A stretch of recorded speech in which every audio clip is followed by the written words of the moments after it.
What is up, everybody? Welcome back to another episode of Board Games Are For Everybody, where today we're going to be talking about Coatl, or Coatl, or I've heard it pronounced as quote. I don't know which one's right. I've always called it Coatl. That's just what sounds right to me for whatever reason. So today we're going to be looking at Coatl. This is a pattern matching game, and we played it recently. I've only played it the one time, but it is a game that I wanted to talk about on the channel. It's pretty fun. It was a very interesting concept, and the reason I actually picked it up was because it just looked just phenomenal. It looked so impressive from the shots that I had seen of it. And the basic concept of the game is that, if I can get all of this stuff out here, the basic concept of the game is that players are trying to make different patterned quaddles based on the different things that are currently in play. Now, you score points based on the cards that you play on your quaddles. I don't know what the best way to say it is. I feel like no matter how I say it, someone's going to be annoyed by the way I say it. Basically, the premise of the game is that you are trying to build these Coatl serpents, and you score additional points by playing cards on top of them and matching the patterns that are on top of the cards. Different cards have different pattern combinations or requirements, and based on the pattern you complete, you will score points dependent on how many times you complete that pattern. In this instance, you need a pattern of blue plus any amount of greens plus blue. If you do it once, you score 2 points. If you do it twice in the same Coatl, you will score 6 points. We have also got these temple cards here, which give additional bonus points to your Coatls if you can meet their requirements. If you meet one of the two requirements on the bottom, you will score 3 points. If you complete both of the requirements on the bottom, you will score 7 points. This particular card, you have to have a Coatl that is a size of 9 and has 0 green tiles. So the way that the game works is that players each have, if I can get them out, this token down here. Oh, it's on the side there. Each player will have a player board that they use to store their different Coatl pieces. At the beginning of the game, players will take the bags for each of the different pieces, and they will assemble the board.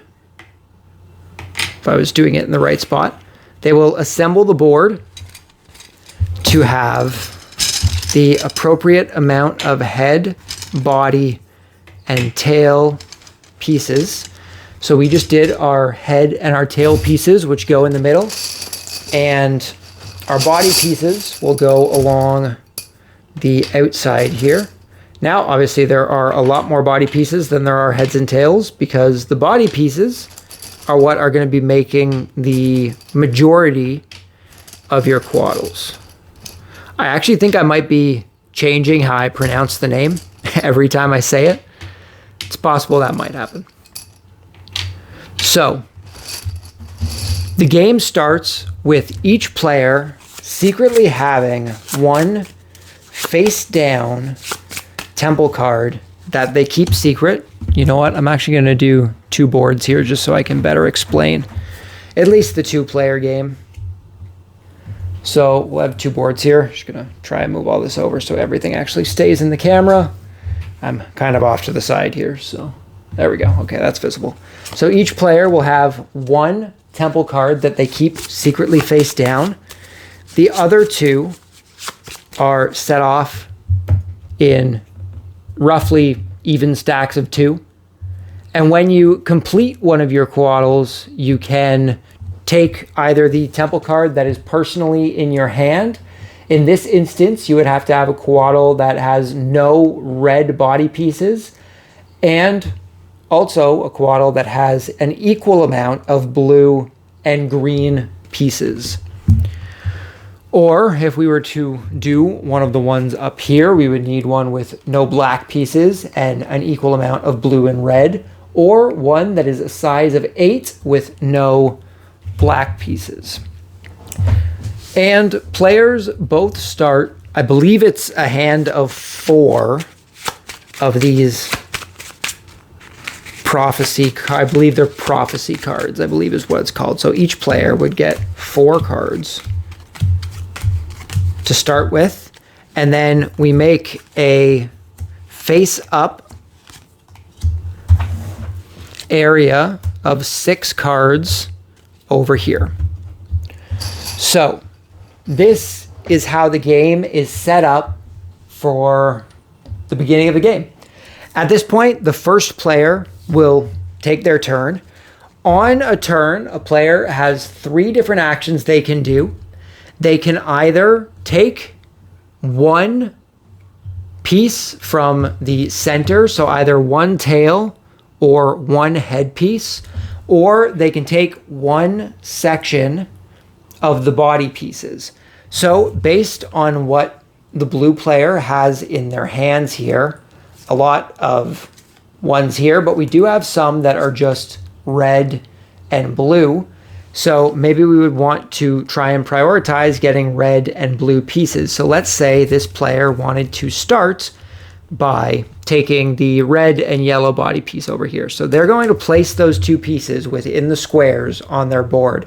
A player is only allowed to have 8 pieces stored up at one time. So we would now move on to the next player, who, based on their hand, they have a lot of yellow pieces, which there's only a handful on the board, but they also have blue and green, as well as green, red, and black. So if the character wanted to maybe prioritize this card, they would maybe take these 2 black pieces up here to try and get, or the other thing that they would do in order to match both of them, seeing as I just saw it, would be to take the black and the green piece down here. So that now they only need a red piece for the middle here.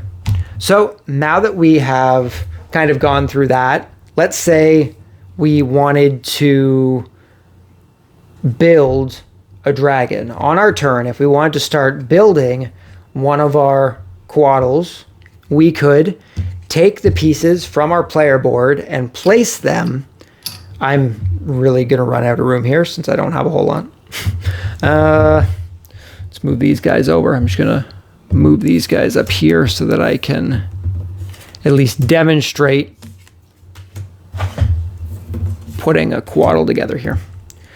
So let's say a player wants to build. They decide that they want to put the red and the yellow pieces together on their turn.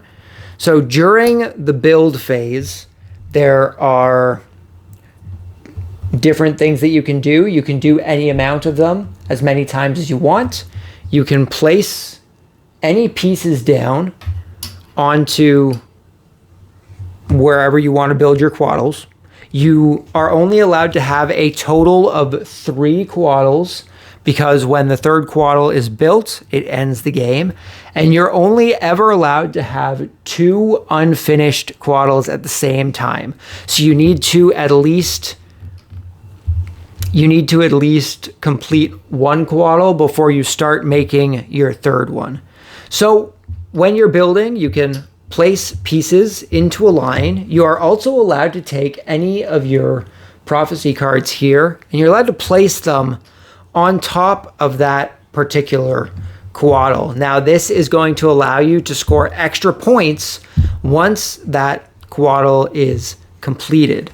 So let's say, as we go on through the game here, I'm just going to make some examples. Let's move this stuff up out of the way here so we can do some more building on the other side for the green player.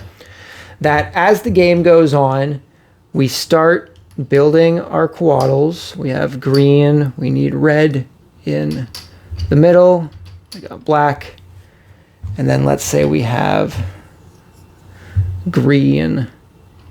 Now I'm not going to be able to get a red unless we do the middle, but let's say we have black in reserve here, and we've decided to put this here And perhaps we've also decided to put, let's say, yellow down. So as we go through, players will be putting these prophecy cards on their Coatls to try and score extra points. One of the actions you can do during your turn is to take an additional prophecy card from the ones that are set up and add it to your hand. This is how you continuously put stuff onto your Coatls. You are only allowed to have a maximum of 3 prophecy cards per Coatl. So let's say, just for argument, if I have anything up here, red, blue, green, let's say we just had the green. We put this one on here as well. We can no longer put any more prophecy cards onto that Coatl. Now, as we're scoring stuff, head pieces and tail pieces also count towards your final score of that color. So let's say that this guy literally finished this dragon of just a mere four spaces long.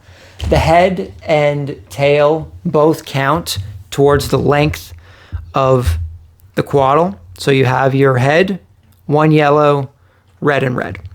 So let's say that we finish this Coatl. We're now going to be scoring. So we score at the end of the game. There is no scoring right now. What you're supposed to do is you're supposed to flip the cards that you have on it face down in order to signify that it's completed. We've never done that. We just kind of keep it face up so that we can visualize everything. Once you complete a Coatl, you can place a temple card on it, either from your supply, which we wouldn't want to do with this one because it has a lot of red pieces, but it doesn't have equal green or blue as well. So what we could do is we could do this one, which would at least give us 3 points, or we could also do this one, which would also give us 3 points. So let's say that we chose to do that one. So at the end of the game, this would score us 3 points for this temple card, as well as, how many do we have? 3, 1, 2, 3, as well as 2 points for having 3 red pieces on our dragon. This is pretty much how the game is played up until the end of the game. Once 3 Coatls have been made, the game automatically ends as soon as a player creates 3 Coatls. The only thing that I have pretty much left out of this is that once either all tail and head pieces are drafted or all body pieces are drafted, I don't know where this ended up from, here I guess, or all body pieces are drafted, then players will restock the center with whatever is needed, completely refilling the center or completely refilling the body pieces. And that is more or less how the game works. At the end of the game, you score all of your different Coatls based on your prophecy cards, based on your temple cards. And whoever has the higher score at the end of the game is the winner. Now, this does also have a solo mode, which I have not learned yet. It is something that I want to learn in the future because it was something I would like to sit down and do a solo run of. But that is pretty much how the game works. And I personally really enjoyed it. I like the puzzly aspect of trying to figure out just what pieces you need, what cards will work best for the prophecy cards that you have, as well as the temple cards that are out. I also really just like the visual aspect of having the little dragons physically on the board. I mean, this so easily could have just ended up being a card game somehow where you just have a bunch of cards spread out. But I like having the little physical pieces that you get to connect to each other and move around, and having to physically create that pattern makes it a bit more interesting to me. But that is more or less Coatl. I know it wasn't a particularly front to back explanation of the rules, but we did go over everything in the game. If you guys have played Coatl, let me know what you think about it down below. Did you enjoy it? Do you not enjoy it? Let me know why. If this video has made you want to try the game out, let me know that down below as well. I'm always interested in seeing what games people end up picking up based on the games that we review on the channel. If you guys are on Instagram, come follow us at Board Games Are For Everybody. On Instagram, we post photos of games that we pick up outside of the monthly pickup videos here on YouTube. We post photos of games that we're playing as well as other board game related content. So if that is something you're into, come follow us on Board Games Are For Everybody over on Instagram. Other than that, thank you guys very much for stopping by. Hopefully you enjoyed the review. Hopefully you will join me next time. Until then, just remember the board games are for everybody. And until then, peace.